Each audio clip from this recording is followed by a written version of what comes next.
ገለ ሰባት አቶ ሙጋበ አመና ስለዛረካ ካብ ስልጣንካ ክትወርድ ኣለካ ይብሉኒ ደሓን ባይ ኣይትጨነቁ ግዜ ምስ ኣኸለ ባዕለይ ክነግረኩም እየ ኢለ ድማ ይምልሰሎም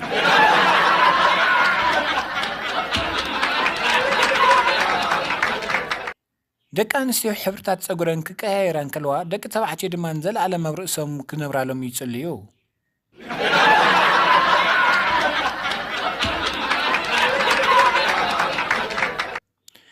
ሓደ ግዜ ንድሕሪ ተመሊስካ ብምስትንታን ዝያዳቲ ናብ ኣዴኻ ትሰዶ ኣብ ደቂ ኣንስትዮ ዘጥፋእኻዮ ገንዘብ ትዝክረሞ መስተፋቕር ሓቂ ምዃኑ ይበርሃልካ ምርዑ ክንስኻ ብተምሃሮ ሃይስኩል ትሰሓብ እንተዳ ኮይንካ ንሰበይትኻ ዲቪዛ ግዛኣላ እቲ ዝበለፀ ህያው ወዲ ተባዕተይ ኣብ መዓልቲ መርዑኡ ካብ ሰበይቱ ክቕበሎ ዝኽእል ድንግልና እዩ እንታይ እሞ ኢለና ወፈዮ እንዳኣንበር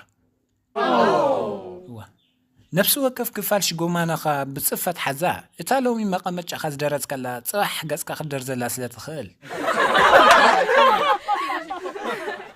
ሎሚ ኣብ ንነብሮ ዘለና ወለዶ ክልተ መንእሰያት ኣብ ፍቕራዊ ርክብ ስለ ዘለዉ ጥራይ ንናይ ሕድሕዶም ምስጢራዊ ኣካላት ክተናኸፉ እንተለዉ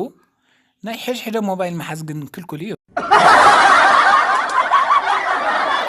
ኣብ ኣፍሪካ ሓድሽ ዜና ክንሰምዕ ቢቢሲ ሲኤንኤን ፕሬስ ቲቪ ኣየሉናን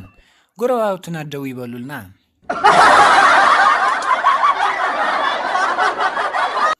ናይ ብሓቂ እቲ ዘፍቅረኪ ሰብኣይ ዋላ እውን ኣብ ርእሲኡ ምስ ካሊእ ሰብኣይ እንተኸድኪ ኣይፍለይክን እዩ እዚ ግን በዓል ቤትኪ ዘይኮነስ ኣቦኺ ጥራይ እዩ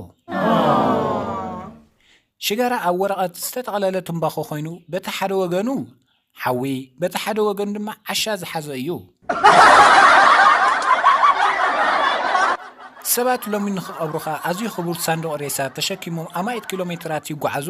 ደሃይካ ንኽገብሩ ግን ናይ ቴሌፎን መልእኽቲ እውን ኣይገብሩልካን ኣቤት ኔኻሰ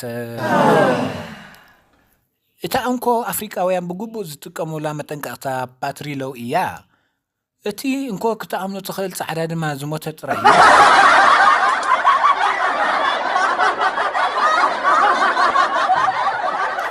ብሮ ክዳውንትኻ ካብ ቀጠልያ ኣቁፅልቲ ዝተሰርሐ እንተደኣ ኮይኑ ምስጤል ኣይትተዓራረኽ ሓንቲ ጓል ምስ ሃፍታም ንስናስ ዓርካ እንተደኣ ተፈላለያ ካብ ስርሓ ዝተሰጎገት ኮይኑ እዩ ዝስምዓ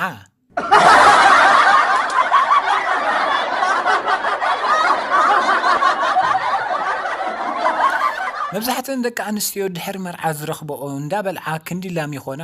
ሽዑን ሰብኣየን ጠማቱ ኮይኑ ወይ ምግዳስ ኣብይኒ ኢለን ይኸስኦ ጎረባ ብተኻ ብቐትር ገዛኻ እናተሰርቐ ዘይረኣይስ ብለይቲ ሒዝካ የፅኣቱ ጓል ይርዩ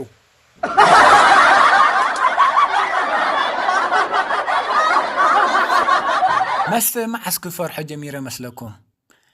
ሓደ ጎረቤተይ ሰትዩ መፂኡ ድምፂ ጀነሬተር ሰሚዑ ኣብ ሌታዊ ትልሂት ዘሎ መሲልዎ ሰይ ሰሓበለው እንዳበለ ሰቐጥቀጥ ክብል ኣምሲስ ነታ ጀነሬተር መሰጥፋ ኣኽዋ እቲ ደራፋይ ምን ምንባራ ሓቲትኒ ኣነ ከዓ መንደይ ለመልሰሉ ያማሃን ቤንዚን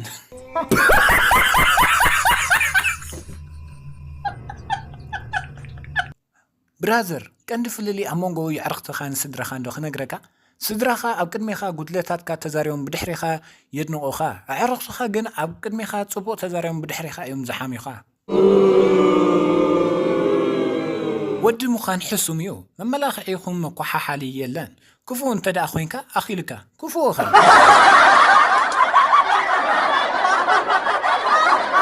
ብሮ ሰቺካ እንተሃልዩ ናብ ዘይትፈልጦ መርዓ ኺድ እሞ ስም መርዓት እንዳፀዋዕኻ ክሳብ ሕጂ እየ ዘፍቅረኪ እንዳበልካ ጨድር ሽዑ ነቲ ተዋስኦ ተዓዘቦ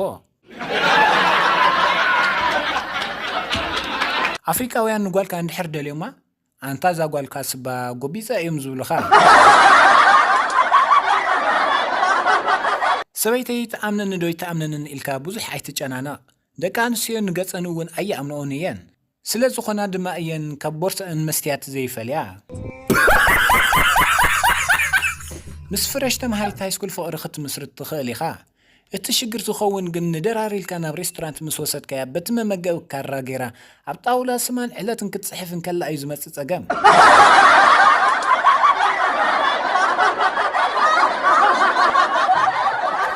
لوه بقع مودات وبوان نختب اللع ملو عدمي أو تخلا نخيب العاك تسكف تنبر